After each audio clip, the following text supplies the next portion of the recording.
Olá, eu sou o Lucas Portela Albuquerque, da disciplina de Sistema Distribuído com o professor Francisco Alexandre, do curso de Ciência da Computação do campus IFCE Tianguá. A equipe é formada pelo Felipe Freire, Francisco Anderson, Lucas Portela, João Pedro, Gerlando Lima. Aí nosso tema é MPI, Mensagem Passe Interface. Eu fiquei responsável pela introdução e os fundamentos. Aí, primeiramente, nós vamos perguntar o que é o MPI. MPI é Mensagem Passe Interface. Isso significa que é interface de passagem padrão, que é um padrão de comunicação para programação paralela em sistema com memória distribuída. E também permite que processos independentes troquem mensagem para cooperar na execução de tarefas. A principal solução dele é a troca de mensagem, ele tem um mecanismo padrão que permite que os processos independentes troquem informações por meio de mensagens explícitas. E com isso, eles podem cooperar para resolver problemas, por exemplo, grandes, mais complexos, de forma eficiente. E também temos uma breve história. Ele foi criado no início de 1990, com um objetivo. Qual era o principal objetivo dele? Era criar um padrão unificado que pudesse ser usado em qualquer plataforma paralela. Por exemplo, ele podia ser baixado em qualquer aparelho, sem ter interferência. E também, com isso, o MPI ele se tornou um padrão dominante para a comunicação entre processos em ambientes como, por exemplo, o cluster e supercomputadores. E com isso, o MPI vem sendo utilizado em pesquisas científicas e aplicações técnicas. E geralmente onde ele é aplicado, por exemplo, em cluster de computadores e supercomputadores. Em cluster de computadores, que é um conjunto de máquinas interconectadas que trabalham em conjunto. Utilizam várias máquinas para trabalhar junto, como se fossem uma só. Por exemplo, cada um executa uma parte de uma tarefa. E isso garante que tudo funcione em conjunto. São vários computadores conectados, todos fazendo a mesma tarefa. Com isso, a tarefa é executada mais rápido. E onde é executado, por exemplo, em universidades, centros de pesquisa, costumam utilizar o cluster como computadores para utilização de pesquisa científica. E também temos os supercomputadores. Eles são sistemas com milhares de núcleos de processamento, onde os supercomputadores são grandes e potentes, que podem realizar milhões, bilhões ou até trilhões de cálculos por segundo. Isso depende da sua estrutura de hardware ou software também. E geralmente, um exemplo famoso é o grande computador Fugaku, que é do Japão. Ele usa tarefas como modelagem de dados para a Covid e simulação de desastres naturais. E por que o MPI é usado nos dias atuais? Por exemplo, temos a escalabilidade, transparência de distribuição, portabilidade. Na escalabilidade, ele permite que as aplicações utilizem eficientemente múltiplos processos. Por exemplo, temos a escalabilidade vertical e horizontal. A escalabilidade vertical pode ser adicionado mais,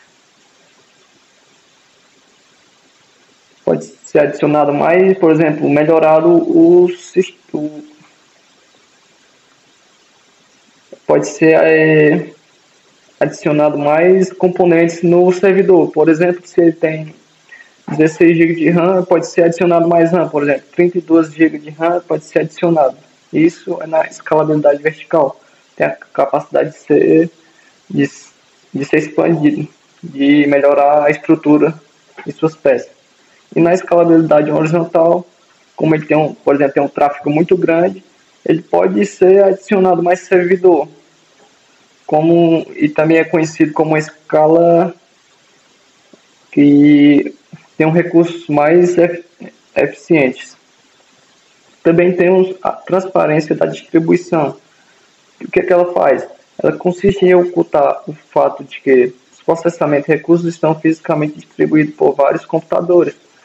Por exemplo, se são as nossas informações, elas estão espalhadas por vários servidores.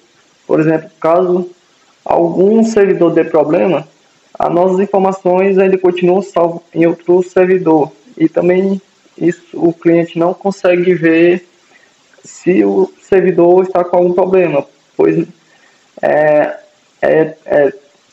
ele é transparente ao cliente. O cliente não consegue ver se o servidor está com algum problema. Ele pode fazer a troca de peças e tudo, que o cliente não percebe essa troca. E também temos a portabilidade, que é isso, é o código escrito com MPI. Pode ser executado em diferentes plataformas. Por exemplo, qualquer pode funcionar tanto, por exemplo, no Android, no Linux, no iOS. Ele funciona em qualquer plataforma, sem ocorrer algum erro.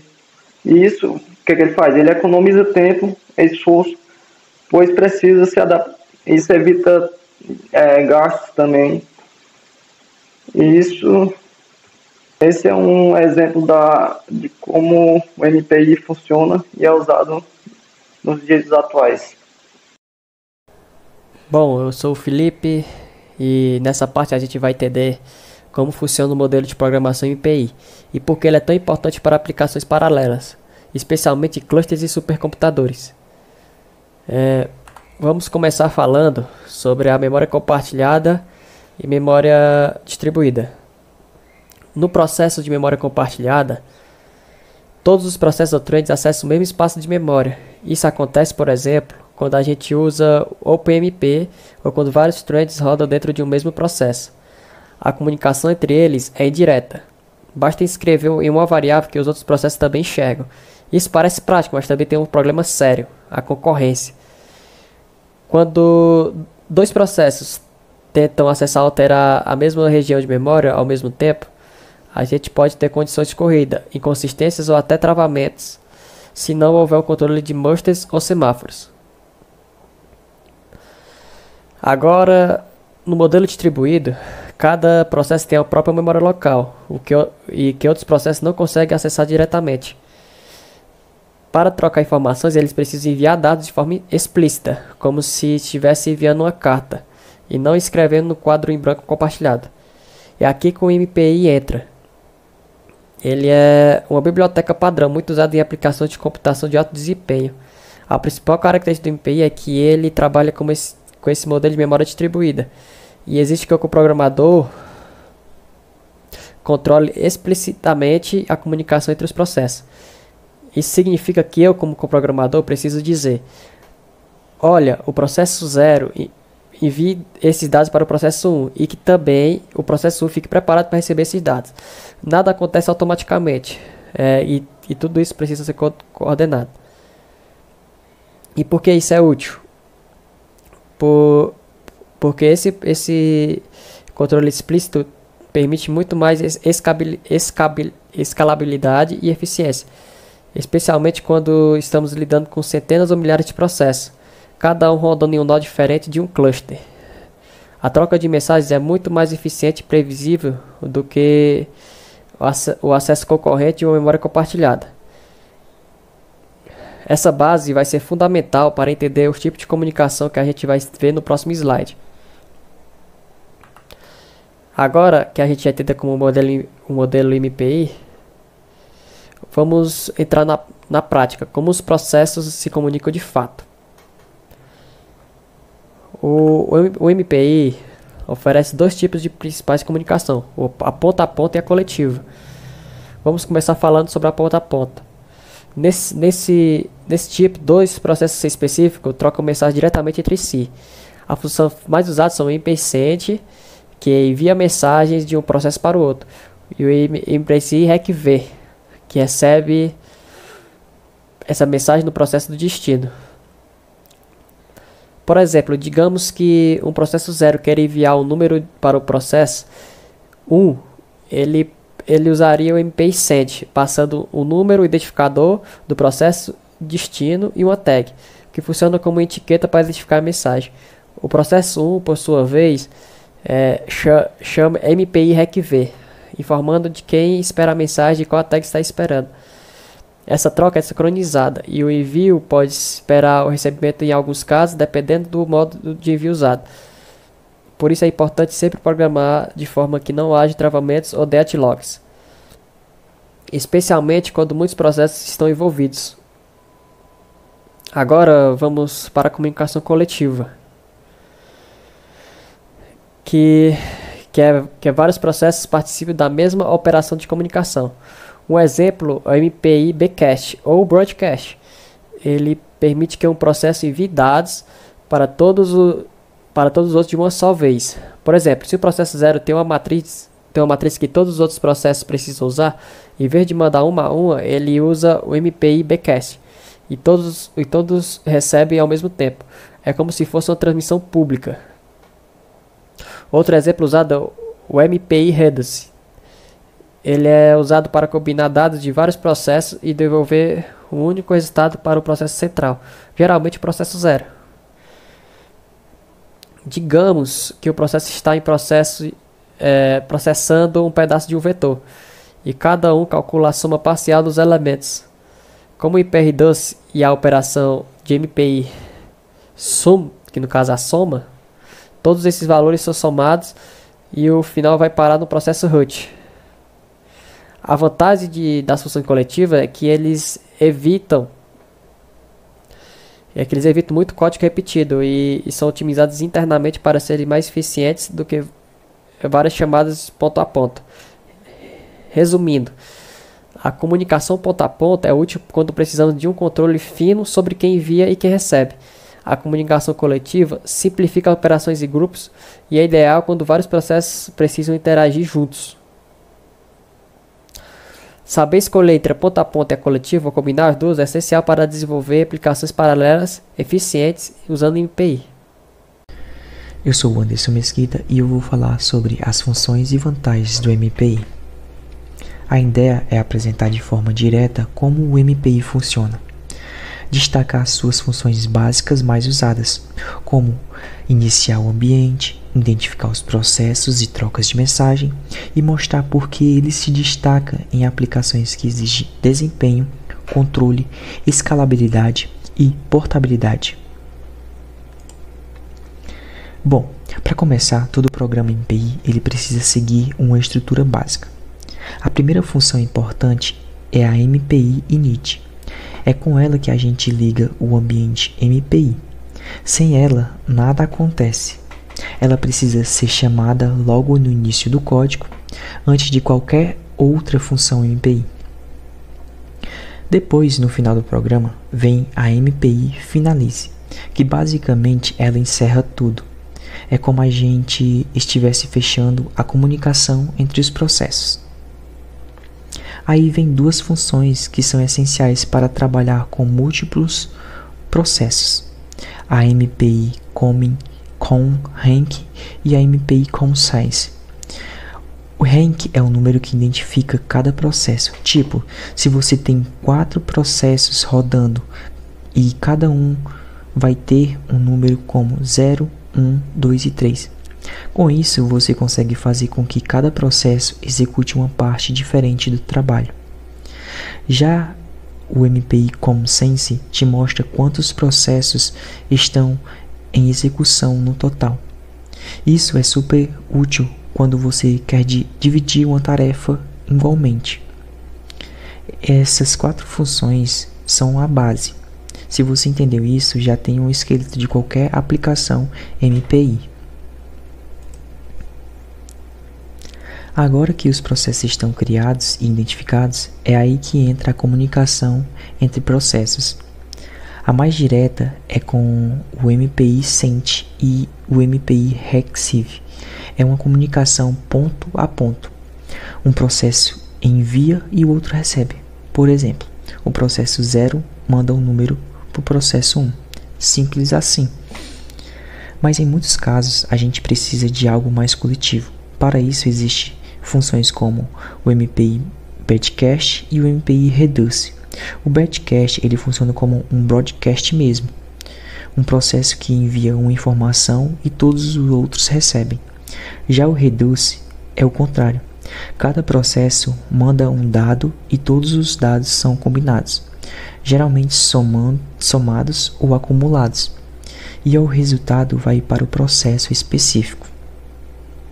É muito útil, por exemplo, quando cada processo calcula um pedacinho de um total e no fim a gente quer somar tudo.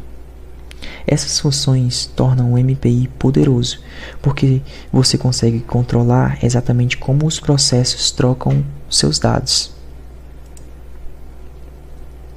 Agora vamos falar as vantagens. Uma das maiores forças do MPI é a escalabilidade. Ele foi feito para crescer, ou seja, se você rodar um programa em 2, 4 ou até mesmo 1000 processos, o MPI ele vai funcionar. E o desempenho acompanha desde que o problema seja adequado para paralelismo, claro. Isso é perfeito para quem trabalha com simulações pesadas, como simulações científicas ou análise de grandes volumes de dados. Outra coisa é a portabilidade. Você escreve o código uma vez e consegue rodar ele em diferentes sistemas, clusters ou até mesmo supercomputadores, com poucas ou nenhuma mudança. E isso é uma baita vantagem, porque você não fica preso a uma máquina ou sistema específico. Então, se o seu objetivo é algo que funcione em larga escala e em diferentes ambientes, o MPI é uma excelente escolha. Por fim, o MPI ele se destaca também por 2 fatores importantes, o desempenho e o controle. Primeiro, o desempenho, o MPI ele é leve e eficiente. Ele permite uma comunicação rápida entre os processos, o que faz com que o tempo de execução dos programas diminua bastante, principalmente quando a tarefa é bem paralelizável. E além disso, ele te dá muito controle. Você decide exatamente o que cada processo vai fazer, como vai se comunicar, quando vai esperar, quando vai continuar. Diferente de outras soluções paralelas que automatizam tudo, o MPI você tem liberdade. E isso pode ser essencial quando você quer otimizar o máximo possível. Em resumo, o MPI é poderoso, rápido e bem flexível, ideal para quem precisa de desempenho com controle total.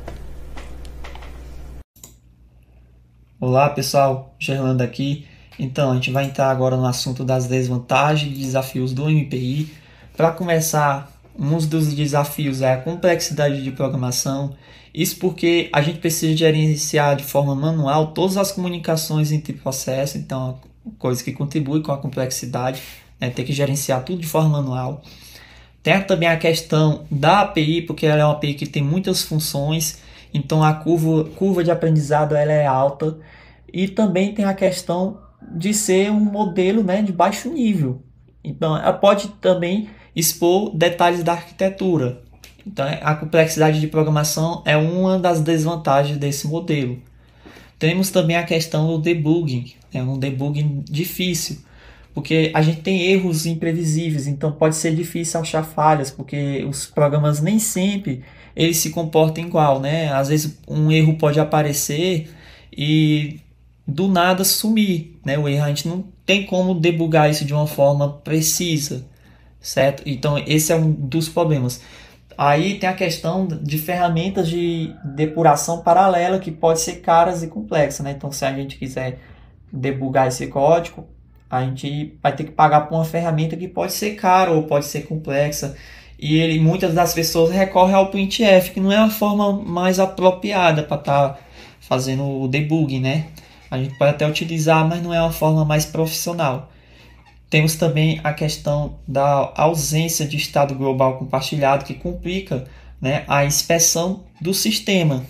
Então, assim, fica mais chato inspecionar o sistema todo e entender o que está acontecendo.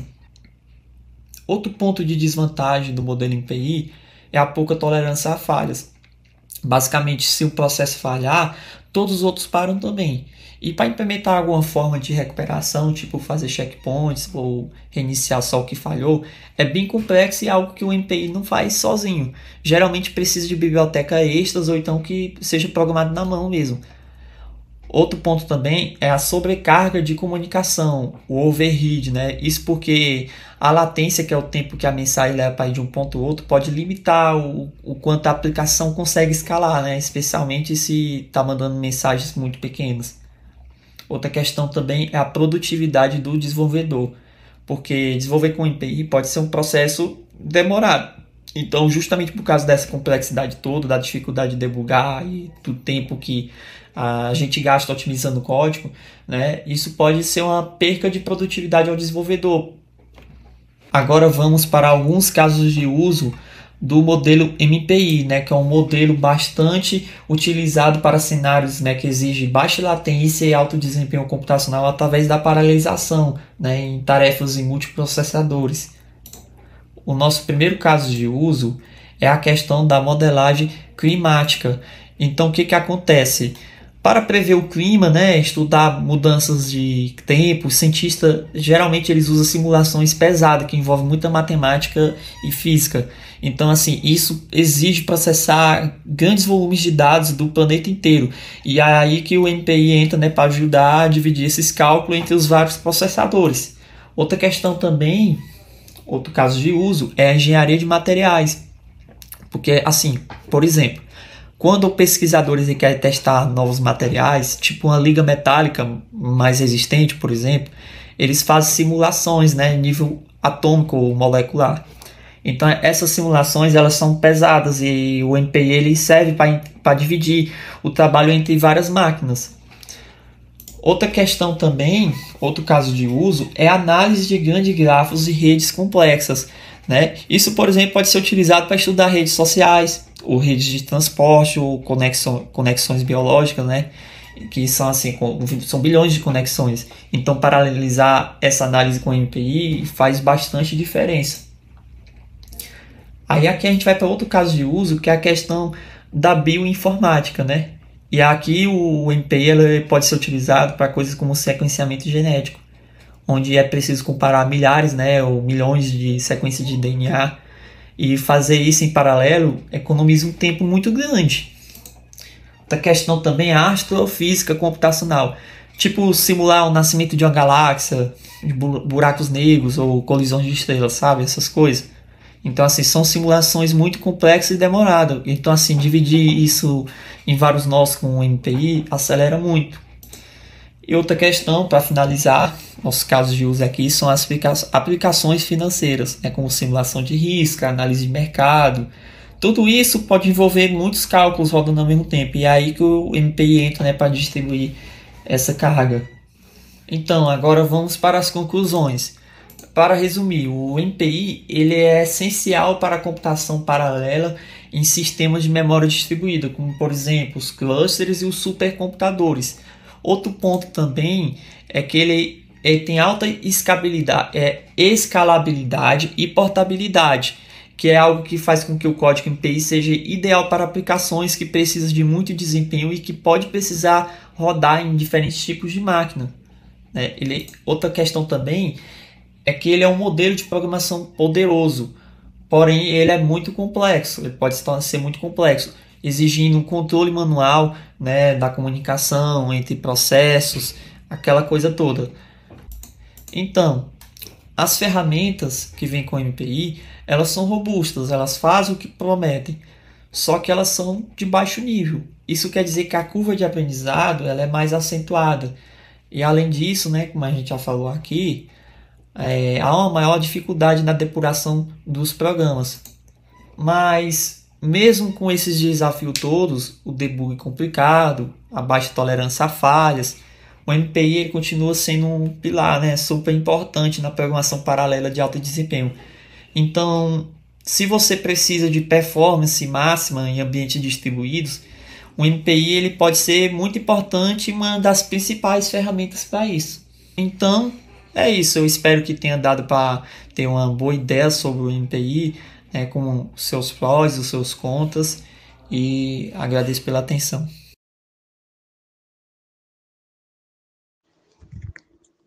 Bom, estamos utilizando Python para ver na prática como o MPI funciona. O MPI, para ser utilizado corretamente, precisa ter o Microsoft MPI instalado, pois ele é o que permite utilizar a biblioteca MPI for Python, e conseguiremos com isso utilizar todas as funções do MPI. Nesse primeiro código, nós temos uma criação de processos que vai imprimir na tela os processos com o seu enumerador e o seu tamanho, o seu enumerador e o seu total de processos. Esse enumerador é criado pelo rank e junto com ele o size vai criar o total, vai padronizar o número total. E temos o com, que é o comunicador geral utilizado pelo MPI para se comunicar entre os processos. Ele vai imprimir, cada processo vai imprimir o seu rank e comparando com o size, que seria, exemplo, processo 0 de 1. Vamos ver na prática agora como isso acontece. Processo 2 de 4, processo 1 de 4, processo 0 de 4. É assim que é a saída desse código. É um código que demonstra algo mais básico. Agora vamos passar para o segundo código. O segundo código segue o mesmo padrão, a importação da biblioteca, mais a utilização do comunicador geral e do rank. E esse processo é um detalhamento, envio e recebimento de mensagem, utilizando as funções send e receive. A função send serve para enviar mensagem e a função receive para receber mensagem.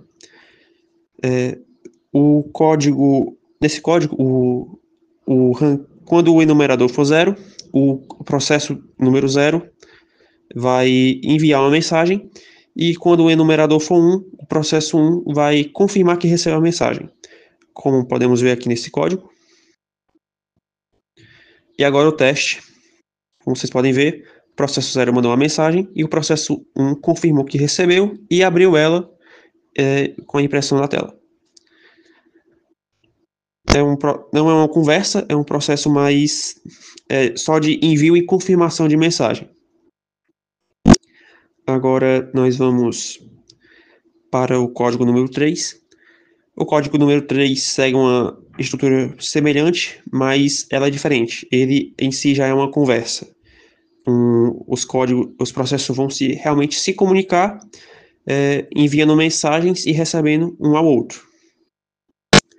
No caso do o processo com o enumerador 0 vai enviar e também vai receber uma resposta do processo número 1, que vai receber a mensagem do processo 0.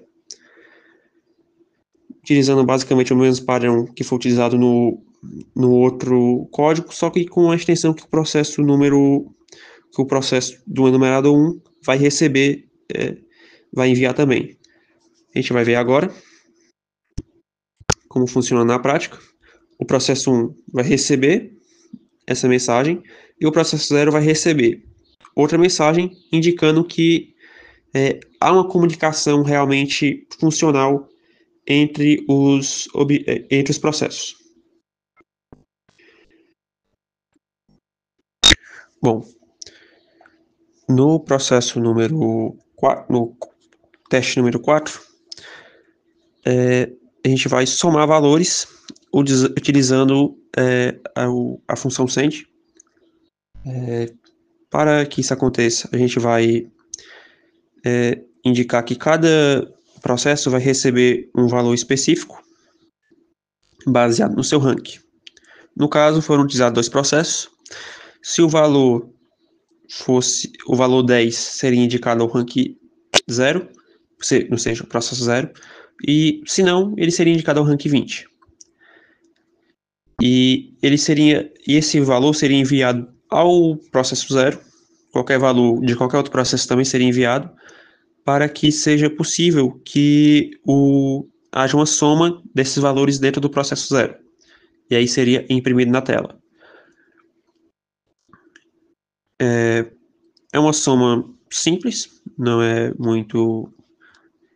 mas que é algo que vai ser usado as funções principais do MPI. Um processo vai enviar, o outro vai receber, e vai somar tudo dentro daquele processo. Bom, como podemos ver na prática, o processo 1 enviou o valor e o processo 0 somou os valores. 10 e 20 igual 30, somado dentro do processo número 0. Agora vamos ao código número 5. O código número 5 usa uma função chamada reduce. O reduce ele permite que seja somado dentro de um mesmo processo sem precisar o envio dele de valores de outros processos.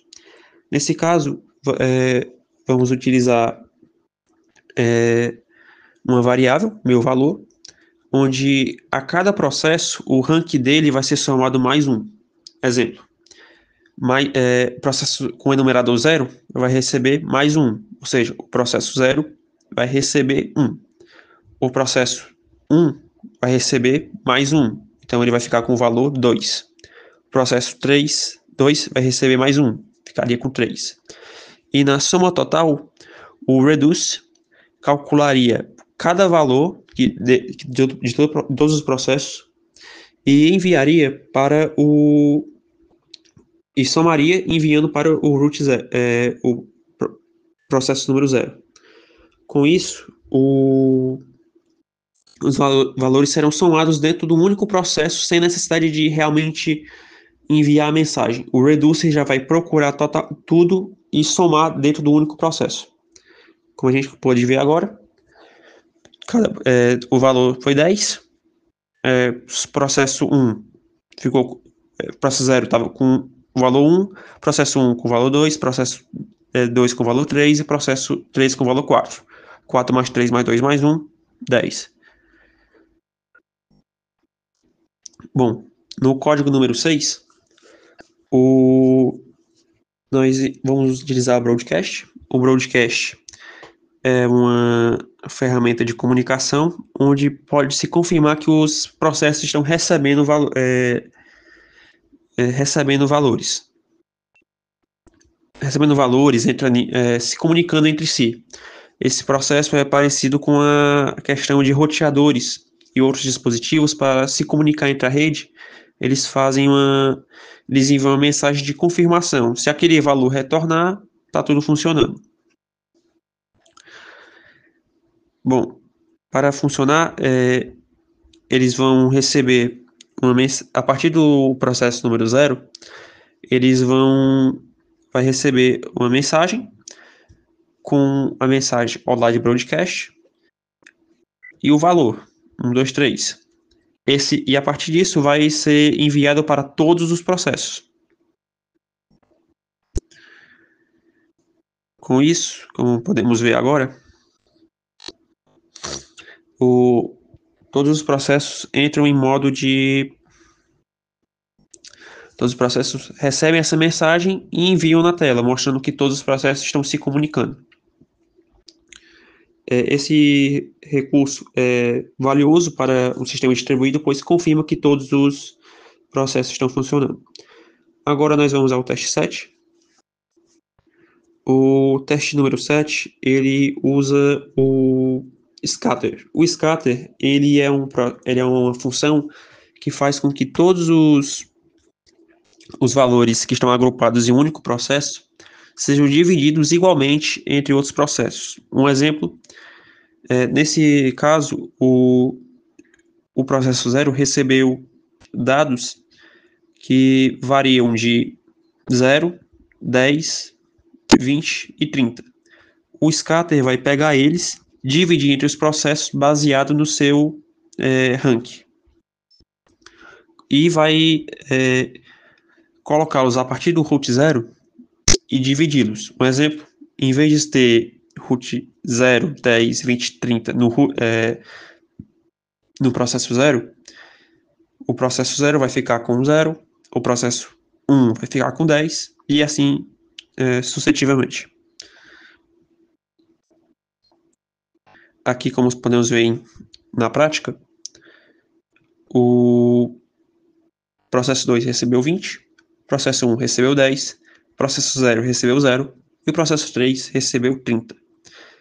Todos esses processos, todos esses valores estavam dentro do processo 0 e com o scatter foram divididos igualmente para que continuem, para que o processo possa continuar funcionando. Essa função do scatter, dividir processos, dividir valores entre os processos, para que todos estejam funcionando igualmente. É uma função útil para, por exemplo, aliviar a carga de trabalho em um processo e processar dados mais rapidamente. No processo número 8, nós vamos utilizar o getter. O getter, ele é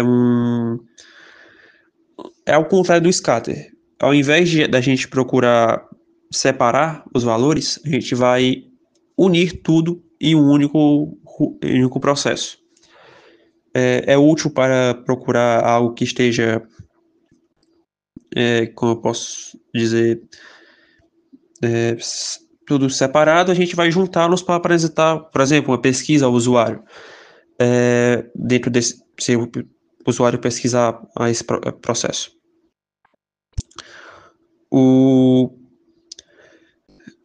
A principal função aqui é que a cada rank cada valor do enumerador vai ser multiplicado por 100, e com o getter, só que ele vai ser distribuído entre os processos. E com o getter, ele vai juntar tudo no processo número 0. Como podemos ver na prática, dentro do processo 0, reuniu os valores 0, 100, 200 e 300, que são os resultados do cálculo feito anteriormente utilizando o enumerador de cada processo. Bom, agora a gente vai ver o código número 4. O código número 4, o código número 9, ele usa o reduce para calcular o valor máximo daquele pacote de valores. Em cada processo, vai receber o seu enumerador somado com mais 1 e multiplicado por 10. Ou seja, o enumerador 0, processo 0, vai receber 1, 0 mais 1, e vai multiplicar por 10. 0 mais 1 é igual a 1, e multiplicado por 10 fica 10. E com o reduce, ele vai calcular, dentro de uma variável específica, o valor e vai mostrar na tela dentro do processo número 0. Vamos executar aqui na prática como ele funciona. Como podemos ver, o maior valor entre os processos, 40. Processo 0 mais 1 igual a 1 vezes 10. 40, processo 0 mais 2. 1 mais 1, 2 vezes 10, 20. E assim, somando. E assim, quando comparar, vai dar o maior valor. Ele vai conseguir mostrar na tela o maior valor por meio de comparações usando o reduce. É uma função que tem esse máximo de... O reduce tem capacidade de calcular vários valores, por exemplo, mínimo, máximo, média. Essa parte mais de comparações é o Reduce que faz. Bom, e então temos o último código, o código número 10. O código número 10 faz uma simulação de barreira, onde ele simula o trabalho para comparar com, fazendo com que haja uma sincronização. O que seria isso? Todos os processos vão ser iniciados com a biblioteca time e random que foram importadas.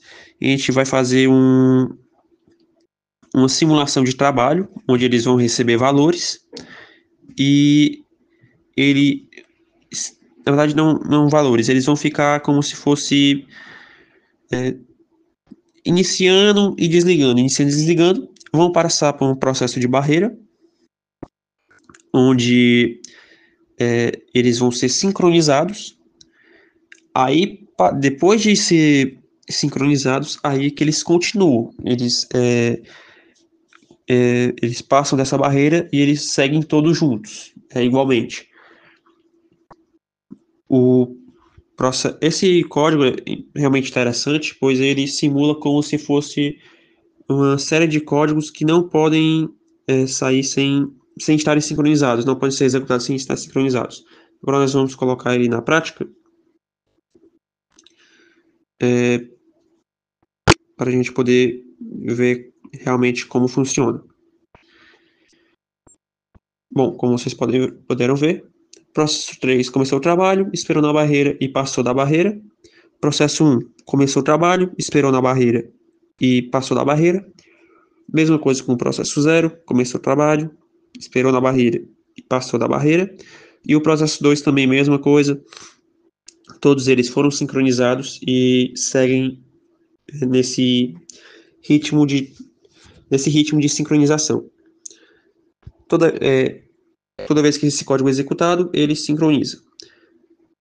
Como puderam ver, todo o código é utilizado no terminal, pois ele é um código que o MPI não é importado dentro do Python, ele é por fora.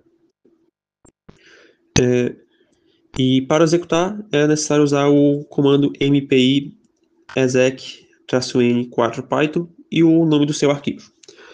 Bom, eu espero que vocês tenham entendido o conteúdo. Agradeço pela oportunidade de apresentá-los e muito obrigado. Bom estudo a todos.